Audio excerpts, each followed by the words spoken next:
बार फिर से आप सभी का मेरे चैनल पर स्वागत है।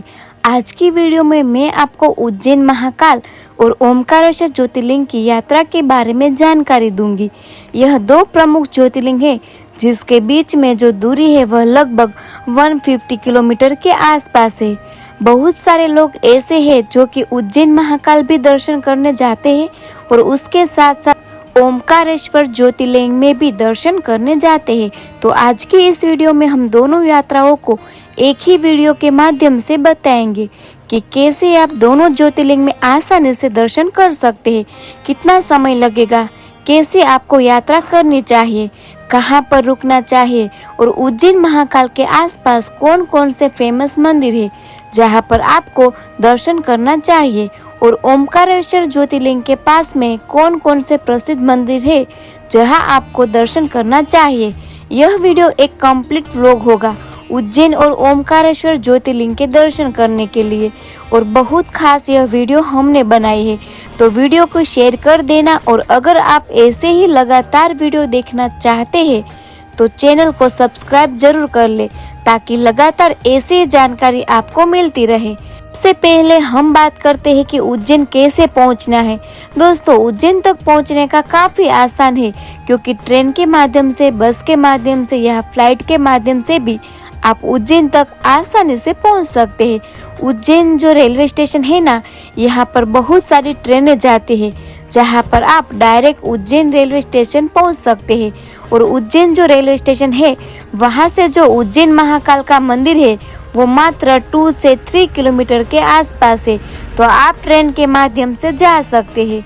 दिल्ली से बहुत सारी ट्रेन जाती है, बाकी जो शहर है वहाँ से भी काफ़ी ज़्यादा ट्रेन जाती है। अगर आपके शहर में ट्रेन नहीं जाती है डायरेक्ट उज्जैन तक तो आपको इंदौर तक के लिए ट्रेन मिल जाएगी और नहीं तो आप इंदौर तक आसानी से बस के माध्यम से जा सकते हैं। और अब तो बहुत सारे शहरों से डायरेक्ट उज्जैन के लिए बस चलती है, तो आप बसों के बारे में भी अच्छे से जानकारी करके उज्जैन पहुंच सकते हैं।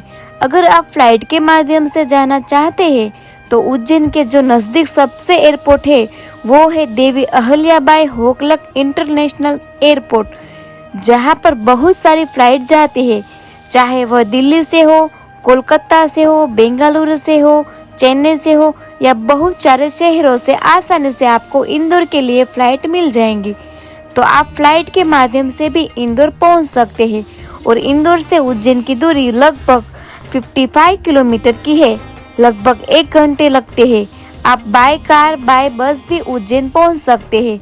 अब बात करते हैं कि उज्जैन आप पहुंच गए हैं, आपको कहां पर रुकना है। देखिए, उज्जैन महाकाल मंदिर के पास आपको बहुत सारे ऐसे होटल देखने को मिल जाएंगे जहां पर आपको अच्छे रूम मिल जाएंगे और उन होटलों से जो उज्जैन महाकाल मंदिर है उसमें आप पैदल आसानी से जा सकते हैं। तो मैं जिस होटल में रुकी थी वहां के बारे में आपको जानकारी दे रही हूँ। यह होटल महालोक है। यहाँ पर मैं जब उज्जैन की यात्रा पर थी यहीं पर रुकी थी, तो यहाँ का नंबर भी मैं आपको मेंशन कर दूंगी।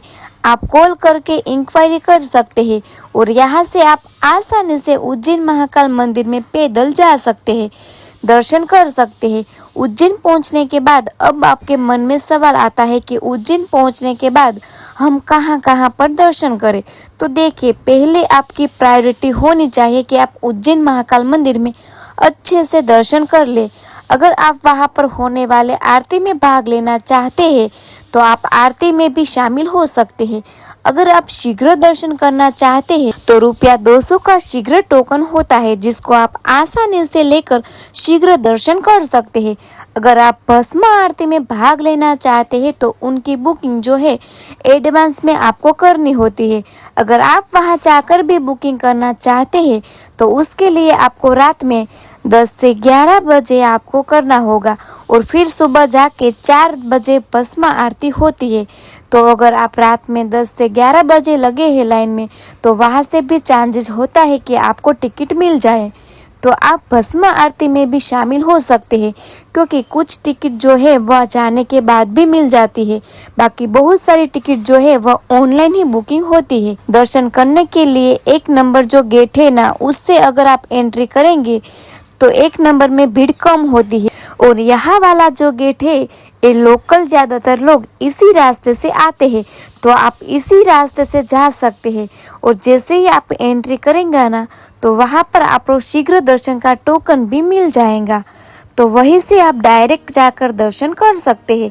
बाकी बहुत सारे गेट है, आप किसी भी गेट से जा सकते हैं, लेकिन बाकी के गेट में श्रद्धालुओं की संख्या ज़्यादा रहती है। मंदिर के अंदर कैमरा अलाउड नहीं है, तो यह बात आप ध्यान रखें। मोबाइल भी अलाउड नहीं होता।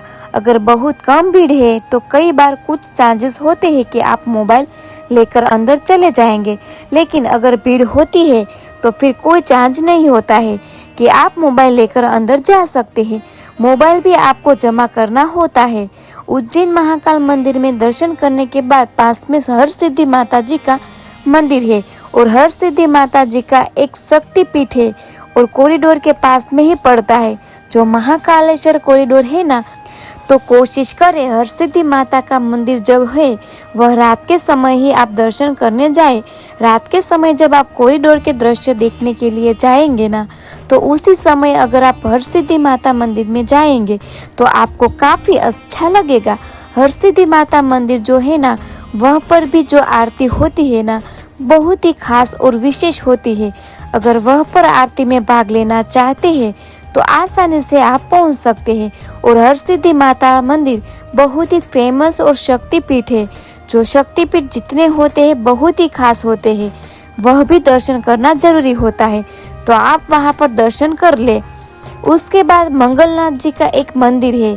कहते हैं मंगल ग्रह का यह मंदिर है, और कहते हैं पूरे विश्व में एक ही मंगल ग्रह का यह मंदिर है, तो आप मंगलनाथ मंदिर में भी जा सकते हैं, वहां भी दर्शन कर सकते हैं। नमः शिवाय काल भैरव जी के मंदिर में दर्शन करने आप जरूर जाना चाहे। कहते हैं कि जब तक आपने काल भैरव मंदिर में दर्शन नहीं किया तब तक आप उज्जैन के दर्शन पूरे नहीं माने जाएंगे, क्योंकि काल भैरव जी जो है उज्जैन के कोतवाल है। काल भैरव जी भगवान भोलेनाथ का ही एक रूप है, तो आप काल भैरव मंदिर में दर्शन करने जरूर जाइए। एक आश्रम पड़ता है सांदीपनी आश्रम, आप वहां पर जा सकते हैं। बहुत ही प्राचीन आश्रम है। कहते हैं कि बहुत सारी विद्याओं का ज्ञान जो है भगवान श्री कृष्ण को इसी आश्रम में हुआ है, और सांदीपनी जो गुरु है उन्होंने भगवान श्री कृष्ण को और बलराम जी को यहाँ पर बहुत सारी विद्याओं का ज्ञान दिया था। तो सांदीपनी आश्रम में आप जरूर जाइए, दर्शन करें। उसके बाद एक बड़े गणेश मंदिर है जो कि कॉरिडोर के पास में ही पड़ता है, तो आप वहां पर भी जाकर दर्शन कर सकते हैं।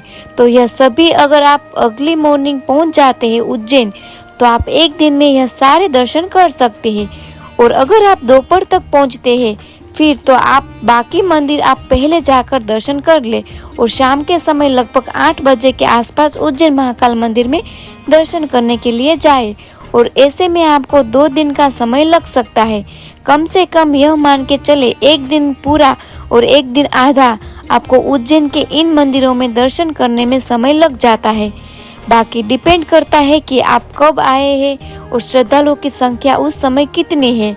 और जैसे कि आप जानते हैं न्यू ईयर के आसपास भी उज्जैन बहुत सारे श्रद्धालु जाते हैं, तो काफ़ी ज़्यादा भीड़ हो जाती है। लोगों को 3-3 घंटे 4-4 घंटे लाइन में भी कई बार लड़ना पड़ता है। लेकिन शाम का जो समय है, या तो आप उज्जैन महाकाल के दर्शन शाम के समय करें 8 बजे आसपास, तो आप फिर अर्ली मॉर्निंग करें, तब आप भीड़ से कुछ हद तक बच सकते हैं। दोस्तों अब बात करते हैं उज्जैन से ओमकारेश्वर मंदिर की यात्रा कैसे करें। देखिए उज्जैन से ओमकारेश्वर ज्योतिर्लिंग जो है वह 150 किलोमीटर के आसपास है। अगर आपके साथ 4-5 लोग हैं तो सबसे अच्छा माध्यम है कि आप एक कार कर ले और अर्ली मॉर्निंग जाए।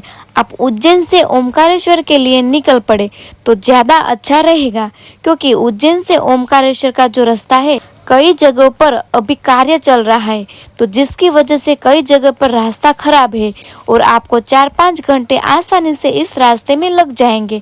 150 किलोमीटर दूरी जरूर है, लेकिन टाइम काफ़ी ज़्यादा लगता है। तो आपको कार से जाए तो आसानी से उज्जैन से ओमकारेश्वर पहुंच जाएंगे।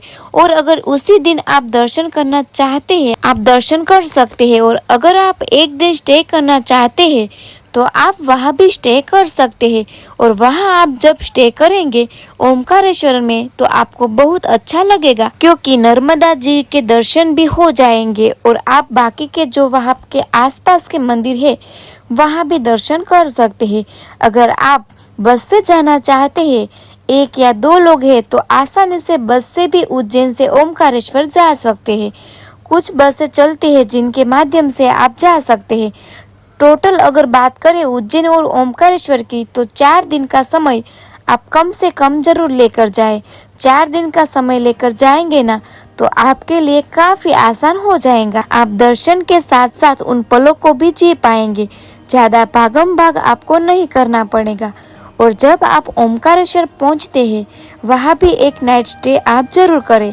आपको सच में वहाँ भी ज्यादा बहुत अच्छा लगेगा। तो अब बात करते हैं ओमकारेश्वर हम पहुंच गए तो ओमकारेश्वर में कहाँ रुके। देखिए ओमकारेश्वर में भी बहुत सारे होटल है जो आपको लो बजट में रूम प्रोवाइड कर देंगे। और जो होटल है, ज्यादातर होटल जो है वह ओमकारेश्वर मंदिर के पास में ही है। आप किसी भी होटल में रुकते हैं वहाँ आसपास तो आप वहाँ से पैदल आसानी से जाकर दर्शन कर सकते हैं। बाकी ऑटो भी चलती रहती है लोकल में। वहाँ पर ऑटो के माध्यम से ही आप ओमकारेश्वर मंदिर के करीब पहुँच सकते हैं। मैं जिस होटल में रुकी थी वहाँ के बारे में मैं आपको जानकारी दे रही हूँ। यह होटल लगातार है जहाँ पर मैं रुकी थी, बहुत अच्छा होटल है। यहाँ के रूम जो है बहुत अच्छे है, नए रूम है, नई प्रॉपर्टी है। यहाँ भी अच्छे प्राइस में आपको बहुत अच्छे वाले रूम मिल जाते हैं। और यहाँ पर आपको जो चाय है और पानी की बोतल है यह फ्री में दी जाती है, तो यह बहुत अच्छा है। तो आप यहाँ पे रुक सकते हैं। इनका नंबर मैं आपको नीचे आपको स्क्रीन में मेंशन कर दूंगी, आप इंक्वायरी करके बुकिंग कर सकते हैं। अब हम बात करते हैं कि हमें कहाँ पर घूमना है। देखिए ओमकारेश्वर में जो ज्योतिर्लिंग है वहाँ पर 2 ज्योतिर्लिंग है, एक नर्मदा मैया के इस पार है और एक जो है नर्मदा मैया के उस पार है। एक ममलेश्वर ज्योतिर्लिंग है, एक ओमकारेश्वर ज्योतिर्लिंग है। तो सबसे पहले कहते हैं ओमकारेश्वर ज्योतिर्लिंग में दर्शन करना होता है, जो कि प्रमुख मंदिर है यहाँ का। ओमकारेश्वर ज्योतिर्लिंग में दर्शन करने के लिए यहाँ पर ओमकार झूला पुल है। इस झूला पुल को पार करते हुए आप ओमकारेश्वर मंदिर में लाइन में लग सकते हैं, दर्शन कर सकते हैं। सैटरडे, संडे और मंडे 3 दिन ऐसे हैं जब ओमकारेश्वर मंदिर में काफी अच्छी भीड़ होती है श्रद्धालुओं की। बाकी दिन नॉर्मल रहता है, आसानी से दर्शन हो जाते हैं। तो आप आपके प्लान के अकॉर्डिंग देख ले। अगर शनिवार, रविवार या सोमवार का दिन है तो उन दिनों आपको भीड़ का सामना करना पड़ता है। ओमकारेश्वर ज्योतिर्लिंग में दर्शन करने के बाद आप लोगों फिर से झूला पुल पार करके उस साइड आना है। और यहाँ पर ममलेश्वर ज्योतिर्लिंग है, वहाँ पर भी आपको दर्शन करना है। ममलेश्वर ज्योतिर्लिंग में ज्यादा भीड़ नहीं होती है, लगभग कह सकते हैं कि आधा घंटा में आसानी से आपको दर्शन हो जाएंगे। आप जो देख रहे हैं वो झूला पुल है। यहाँ पर नीचे जो धारा बनी रहती है नर्मदा मैया की धारा है। कहते हैं नर्मदा मैया के तो दर्शन मास से उद्धार हो जाता है। आप दर्शन करें, स्नान करें और उसके साथ साथ यहाँ पर बोटिंग भी होती है। अगर आप अपने बच्चों के साथ बोटिंग करना चाहते हैं तो आप बोटिंग भी कर सकते हैं। बहुत सारे लोग जो है जब ओमकारेश्वर मंदिर ज्योतिर्लिंग में दर्शन करने के लिए जाते हैं तो यहाँ पर गौमुखी द्वारा है, वहाँ से बोट में बैठकर नर्मदा मैया को पार करते हैं और डायरेक्ट ओमकारेश्वर मंदिर की तरफ पहुँच जाते हैं।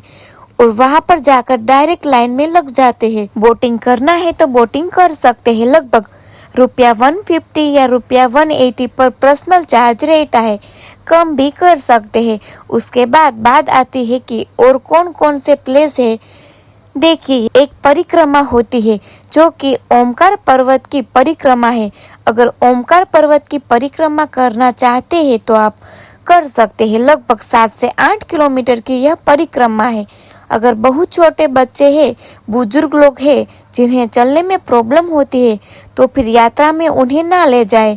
अगर आप आसानी से 7 किलोमीटर आप ट्रैकिंग कर सकते हैं तो आसानी से कर सकते हैं।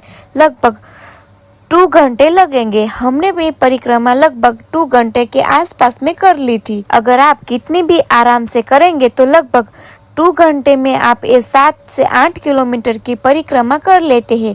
और ये परिक्रमा इसलिए की जाती है क्योंकि ओमकारेश्वर जो मंदिर है ना, यह ओम के आकार के पर्वत पर स्थिर है। और यह परिक्रमा होती है ओमकार पर्वत की, इनमें बहुत सारे प्राचीन ओमकारेश्वर के मंदिर आते हैं, जिनके दर्शन करने से एक सकारात्मक ऊर्जा प्राप्त होती है। कहते हैं कि किसी भी मंदिर में जाए और वहाँ की जब परिक्रमा करते हैं तो वहाँ की जो सकारात्मक ऊर्जा है उसको आप प्राप्त कर लेते हैं। और यह तो एक ज्योतिर्लिंग है और प्रमुख ज्योतिर्लिंग है। और यहाँ पर जो ओमकार पर्वत है उसकी आप आसानी से परिक्रमा कर सकते हैं। तो टोटल बात करें 4 दिन का समय आपको जरूर लेकर जाना है, जिसमें उज्जैन महाकाल मंदिर और ओमकारेश्वर ज्योतिर्लिंग के दर्शन आपको आसानी से हो जाएंगे। और उससे कम समय है आपके पास तो 3 दिन में भी यह दोनों ज्योतिर्लिंग हो जाते हैं। लेकिन उस समय आपको भागम भाग करना पड़ेगा, लगातार आपको चलना होगा, यात्रा करनी होगी। तो 4 दिन का समय लेकर जाइए तो आप आराम से इन पलों को जी पाएंगे और दर्शन कर पाएंगे। दोस्तों, वीडियो अच्छी लगी हो तो लाइक करके साथ शेयर जरूर करें ताकि सभी को इस प्लान के बारे में जानकारी मिल सके। कुछ जरूरी बातें हैं, अगर आप लोग ओमकारेश्वर ज्योतिर्लिंग में शीघ्र दर्शन करना चाहते हैं तो वहां पर ₹300 पर पर्सन एक टिकट मिलती है, जिसके माध्यम से आप लोग ओमकारेश्वर ज्योतिर्लिंग में शीघ्र दर्शन कर सकते हैं। और अगर आपको कोई मन में सवाल है तो आप मुझे कमेंट के द्वारा पूछ सकते हैं। और अगर आप इंस्टाग्राम पर मुझे डीएम करना चाहते हैं तो मैं आपको डीएम के माध्यम से भी पूरी जानकारी दे दूंगी। तो मैं आपको इंस्टाग्राम की मेरी आईडी इस बायो में मेंशन कर दूंगी। मैं आपको दोनों जगह के बारे में पूरी जानकारी दे दूंगी। दोस्तों, अब मैं आज की वीडियो को समाप्त करती हूँ। आप चैनल को सब्सक्राइब कर ले। आप सभी लोग अपना ख्याल रखें। जय हिंद, जय गंगे माता, जय जय।